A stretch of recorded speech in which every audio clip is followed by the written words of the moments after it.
Тэгш өнцөг дөрөвний урт нь 18 фит, дөрөв нь 13 фит бол талбайг олно. Тэгэхээр өрөө маань нэг иймэрхүү тэгш өнцөг хэлбэртэй. Тэгээд мэдээж өгөгдсөн хоёр тоогоо 13 фит өргөн 18 фит урттай.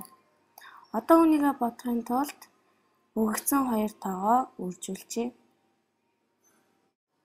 За тэгэхээр талбай тэнцүү area буюу талбай 13 фитийг үрждэг нь 18. За одоо 18-аа 13-таагаа үржүүлчихнэ. Ингээ үржүүлэхээр мэдээж энэ 8-аас ахуулж үржүүлнэ. Тэгэхээр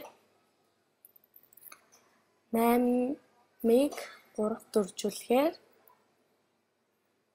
24, 8-1 8, 2-оос санаад 10.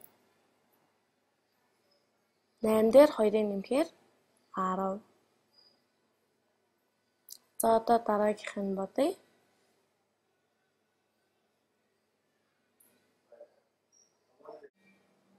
За одоо 1-ээ 13-аар үржүүлчихнэ. Тэгэхээр 0 энд 0-ыг тавиад 3-1-ийн 3, 1-1-ийн 1 энэ хоёр маань дээдлийн тооны учраас зогсчихъя. Ингээд 130. Тэгэхээр 8-ыг 13-аар үржүүлэхээр 104, 1-ийг 13-аар үржүүлэхээр 13 хоёрталд нь 1 тийг нэмэгдэж байна.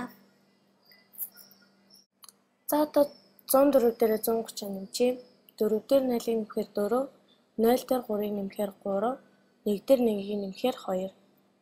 Ингээ манай хариу маань 234 болж байна. Үүнийгээ feet квадрат буюу үгээр нь биччихье. Square feet.